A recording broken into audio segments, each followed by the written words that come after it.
Hi, David. Hello. Hey, Harry. Hey, Welcome, Merry everybody, to almost Christmas Sips by the Sea. across the sea. It is almost Christmas. I believe this is what they call a bonus episode, Yes, where it there's is a usually bonus some episode. klaxons and stuff. So hopefully people enjoyed the last episode, which was on the screwdriver. There is a festive element to the screwdriver, of course. How so? In the film Trading Places. Oh, yes. Yeah, yeah. I forgot about that. You So, watched it more recently than yeah, I set at have. Christmas and the Frozen Orange Report, which was a big thing back in the 80s. What other films do you tend to watch at Christmas time? Well, the few that I have on rotation are, even though it's not quite Christmas, it feels like it because it's set in the like Chicago suburb. So Uncle Buck is a favorite. Well, it's always Um, Christmas. yeah. Uh, National Lampoon's Christmas Vacation. The Oh, yeah. Bishop's Wife, which my wife finds Ah, very The Bishop. weird. That's on our rotation. Yeah. Yeah, And Terry likes of that. That's Miracle on on our rotation. 34th Street. And then, of course, It's a Wonderful Life. Which one? Which one? Merry Which, Christmas! It's a wonderful life that we are. yeah. And that's what we're talking about. No, is it? We're talking about the drinks of Miracle on 34th Street, aren't we? No, no, no, no, no. It's a Wonderful Life.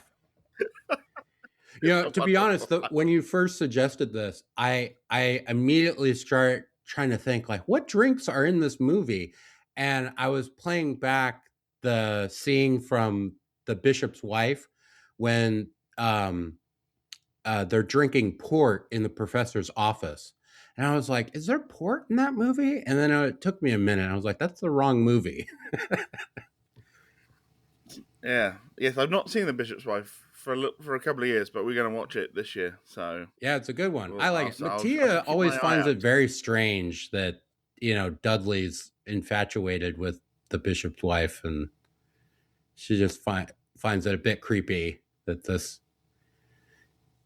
celestial being Different times. has the hots for yeah. Yeah. Of course, a huge chunk of It's a Wonderful Life is set during Prohibition. I was trying to work this Yeah. out. When they have Right. there's like the graduation dance. Right. Right. That's right. I didn't Right. even think about that. I'm like, that's got to be during Prohibition. I'm sure that would have been during Prohibition. And so that's why it's interesting when they have that line where you have Bailey Senior says to his son, "No gin tonight, son." Right. And then the housekeeper says, "Boys and girls and dancing. Why do they need gin?" Yeah. So prohibition started in 1920, and the graduation party in It's a Wonderful Life was set in 1928, but prohibition didn't end until Yeah. So yeah, there wouldn't have been. That's why they had to get their kicks by putting a swimming pool 33. Yeah. underneath the dance floor. Yeah. So not only what was it illegal, but everybody was like, whatever, man. I wonder if that's just part of the amnesia because the movie was filmed in 42, and they're just like, let's not worry Yeah. about this whole like it was illegal, whatever. It's Kind fine of gets in the now. way. I guess they're right by the Yeah. border up there, aren't they? In New York, so maybe they're getting some stuff coming over. I was just gonna say I thought it was interesting um that they wanted gin at the graduation party. They didn't want whiskey, they didn't want, you know, rum or what it was gin that they were jonesing for. Gin was trendy. Probably, ideally, they'd have Yeah. imported gin as well. Oh yeah, of course. Yeah. So based on that, and the song which is often sung around that time, which is Buffalo Girls, I spoke to Mm-hmm. our friend and colleague Aaron Knoll, who comes from Oh. Buffalo, Oh yes. about what if you were going to have a drink called Buffalo Girls, what it might be like. And I set him some parameters. Wanted it to Right. be something that you would get. Maybe I think I said 30s to him actually, but 20s, 30s, that sort of time. And so we came up, as a with a sort of Collins concoction. So Oh, it okay. is 50 mils of gin, your gin of choice, 25 mils of freshly squeezed orange juice. So we're starting off as a screwdriver here, Right. and Yeah. then There's a theme. 10 mils of maple syrup, a little sort of nod to the Canadians that because Buffalo's right up there with them. And then just soda. And interestingly enough, Aaron was saying at the time there was a bit of a move away from. I think maybe there was some supply issues of lemons and limes. I guess partly some of the anti-scurvil stuff and things like that. So actually, you're seeing more people using oranges for stuff. So Ooh. yeah, very simple drink. You just build it together, and then you just add the soda water, no ice if you fancy it, and it still has the tartness because you've got the freshness of the orange juice. The maple is quite subtle, but it all works well together. And I think like if you're watching the film and you Mm-hmm. want to be there, and unlike the Bailey Boys who don't get to have any gin, although I think they might have got some gin to be fair, you could have Yeah. yourself the Buffalo Girls cocktail, which once again is 50 mils of dry gin, 25 mils of freshly squeezed orange juice, 10 mils of maple syrup, and you top it up with sparkling water. So there we go. I'll have to Buffalo give that a Girls. try. It's definitely better than the AI suggestion for Buffalo Girls. So I was like, oh, is this an existing cocktail? So I just like searched for it. And Google's AI was like, here's a suggestion for Buffalo Girls cocktail based on the Buffalo Bills football team. So their suggestion Oh, was bourbon, blue curacao, and cranberry juice. Based on the colors of the Buffalo Bills. yeah, but when they're put together, Yeah, I think exactly. I think I'll try that for thoroughness. Will taste that, Right. but Well, you do have all that blue um, carousel. You got to put to use. well, I do, I do. Yeah. Um, yeah, so there's a little bit of drink in there. There's a bit. They have some. I think it's Moe Chandel when they get married. I think when there's the run on the bank, which Yeah, again, it's like wrapped I don't up. know what the The rules would have been about champagne's getting wrapped that. up. So yeah. Is it? Maybe I'm just imagining things. Well, okay. So Shen. Okay. So um, Prohibition probably was over by the time they got married, right? So Prohibition ends in 33. So the graduation's in 28, and then she goes off to college and But then 4 do they years not get? later. Is it not when they get married? Is that not when it's the run on the bank? Is that not 29? No, Was it that's not? not. That's a different run. Yeah, yeah. Oh, it's a different. Oh, it's not that same financial crisis Yeah. place. It's Yeah, later. because she goes off to college at the same time as Harry and then comes back 4 years later. And then that's when they meet again because she had just graduated high school. Um, and Yeah, so that would have I will been say of what all the then? relationships in films, I just don't get it. Don't see their chemistry at all. Oh, between um, George and Mary, I just George, don't see it. George, yeah, George and yeah. I Mary. don't know. I'm not saying necessarily anything bad about either of them. I'm just like the two together. I just don't Right. see it. I don't know. Mary had her sights They set on come around him from when and she stand was right on the like ground 10. floor. Yeah, she was just like, I'm gonna marry Yeah, you. She had it set. She knew what she that's why wanted. move away. When you get to be like a young adult, not a bad thing to move away from your hometown sometimes. Right. Get out Well, from that. Get out from under those crushes you had when you were eating coconut and talking about National Geographic magazine. you can't help but feel sorry for George a little bit, right? He like sure Oh he yeah, ends up marrying the girl and he has a nice family and he's in a town of people who really care for him. And that's great. And it's very moving at the end of the film. But at the same time, it's like he's just like he's been this dreamer. And he just the end of the movie is just like, well, don't dream too big, just live where you are. Be happy with it. yeah. the run on the bank. Right. And Uncle Billy's there, and he's got some little flask or something that he's on. Yeah, it was probably 32 when they got married. When they got there. So, yeah, it was probably still on. So probably some little prescription bottle or something that Uncle Billy's managed to. It is possible. I mean, yeah, I could see Mr. What's the druggist's name? Gower? Old Man Gower? Yeah, Old Man Gower. Old Man Gower, who's an old man to start with, and he's still an old man and still working like 30 years later. Oh, God. Yeah, I know. I could see him giving out prescriptions of booze during Prohibition. I could see that. Yeah. I tried to look and see what it was. It's not very clear what it was, and I've not been able to find many bottles. I found like a few old granddads that looked a bit like it, but it's hard to say. Yeah, I mean, realistically, it was probably just a prop bottle. So there's two versions of the film Whiskey Galore, which is about a shipwreck of whiskey that lands out of the islands of Scotland. And in the first one, which I think is the better one, 50s and 60s, it's all brands, and they're all like old brands, and so you see all like old bottles of like Black and White and Dimple and Haig and Johnny Walker and all these kind of things, and it's quite fun to see those. Whereas the new one, it's all just made up stuff, and I'm just it's such a shame. Yeah. When I was watching It's a Wonderful Life, because it's kind of this is a little bit the idea of this, is I think I'd probably go for either a little bit of Old Grandad, because I think it fits well, or Old Crow, of the crow that they have in the bank. Was it Raven?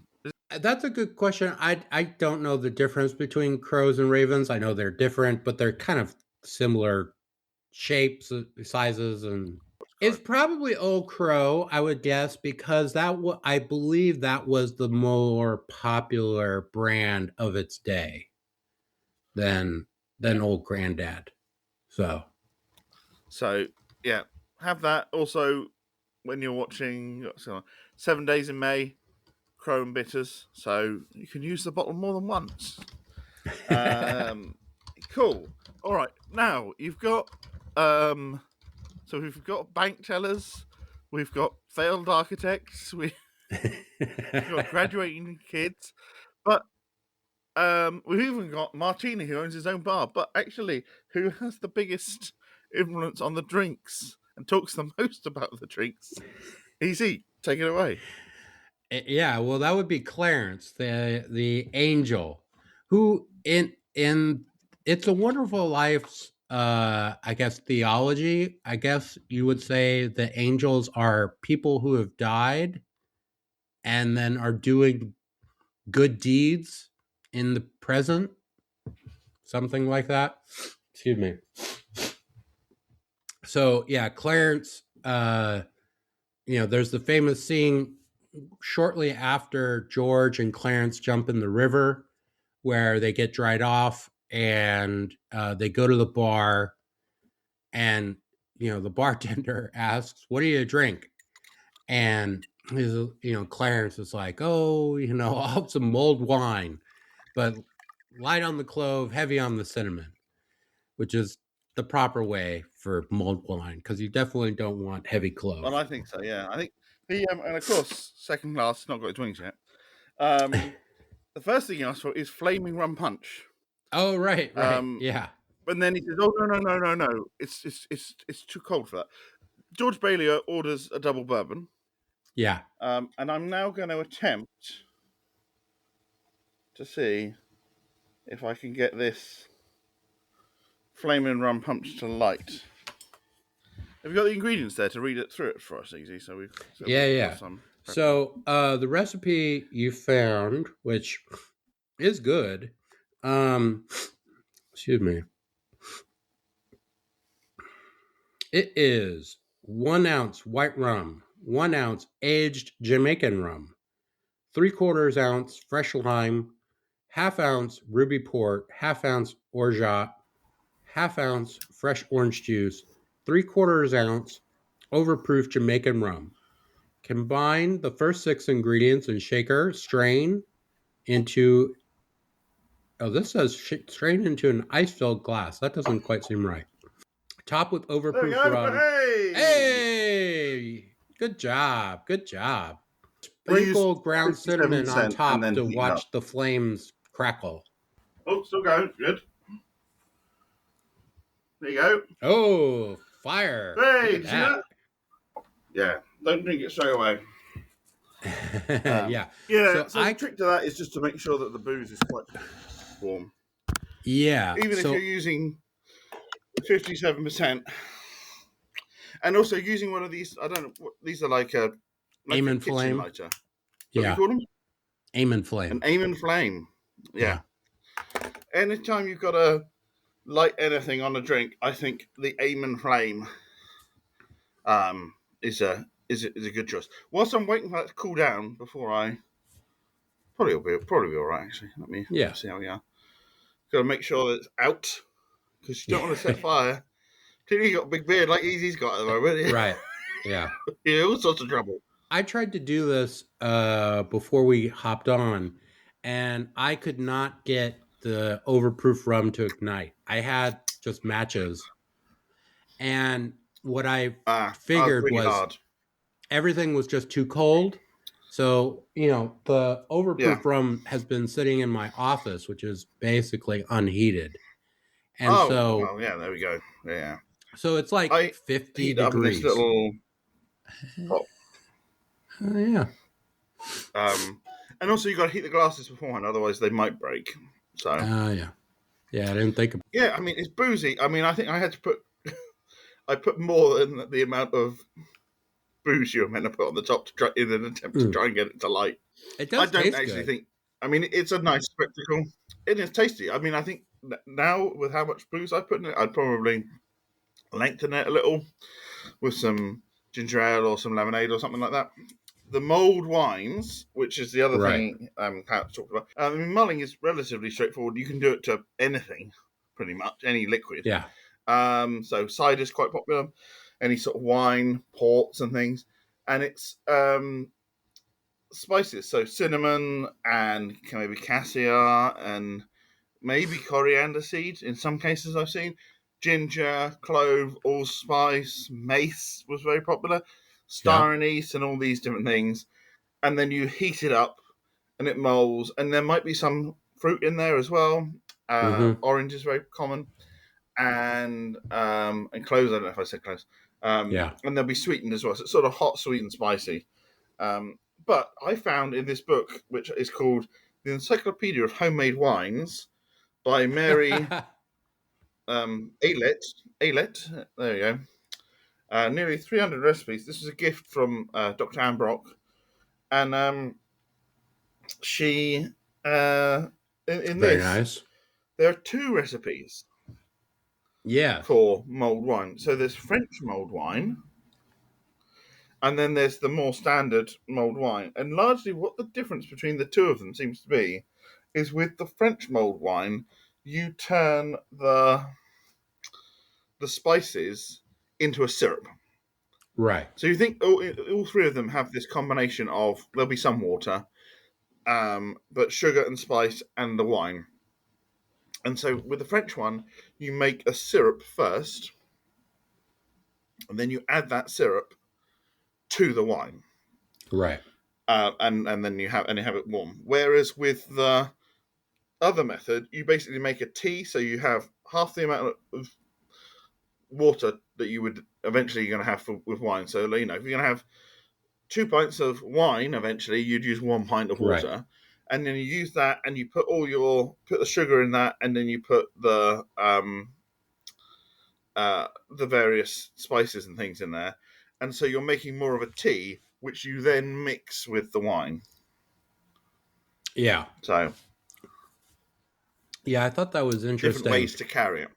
Yeah, I mean, there was like the general mold recipe mentioned about putting like a baked apple or an orange with cloves in it, which reminded me how in the past, when we would have holiday parties, one of the non-alcoholic drink options we would have is basically I'd put unfiltered apple juice in a pot on the stove and warm it up with slices of orange studded with clove, and then I'd float those on top.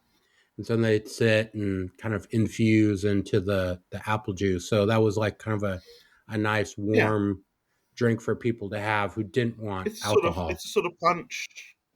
Yeah. Um, Connected wassailing, which is an old custom of having these sort of wines and these punch kind of things, and then also like singing and like being given some of this little glass or a cup of this for your singing or your entertainment that you've been doing. And this is kind of where Hmm. Christmas carols and all that kind of stuff come from. They all come from the same idea. Yeah. They are very different. They are very different. Yeah. The standard method, if we want to call it that, Right. The tea base. far more wine like. Yeah. Yeah. Yeah. Yeah, so because with that one you also you have more of about a third of it is hot is this tea water, this spicy water Yeah.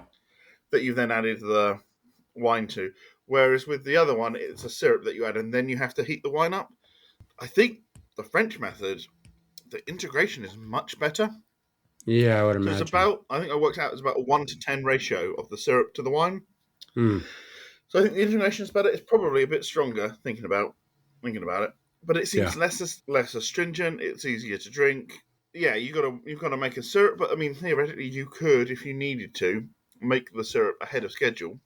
I've not mixed all of my syrup up, so for me, I think I'd go for the French version, Right. Yeah. Yeah. finished product. Whereas the other one does kind of have that feel of a load of stuff's just been chucked together to make it a bit more palatable. In conclusion, Yeah. for this bonus episode, Um, I do agree with Clarence because I don't care for cloves, and I think a lot of people that don't like mulled wine, they don't like it because they've had it and it's been too heavy on the clove. That is the issue with the stewing. I remember having Yeah. some. This is some very la di da, but I had some in a British Airways like club lounge, and they had some that was there, but it had all been going for ages, Yeah. and it Yeah. just tasted like clove. It was horrible. It was one of the Yeah. worst mulled wines I had. It was probably very nice to start with, but Right. just that, like, And that's the so if you same are going to issue. leave cloves in there to soak, and they do look nice. Yeah, that's the same issue I had with that warm apple cider, is that by the end of the night it was undrinkable because the cloves had been in it for way too long. So yeah, at the Yeah, beginning it looks nice, it tastes nice, but you leave clove to stew in a warm, liquid for a while, and it takes over. yeah. You either got to like fish them out and then dehydrate them and just have them as like, so they've had all like their cloviness has been extracted, Right, and so you can have right, them as these set pieces.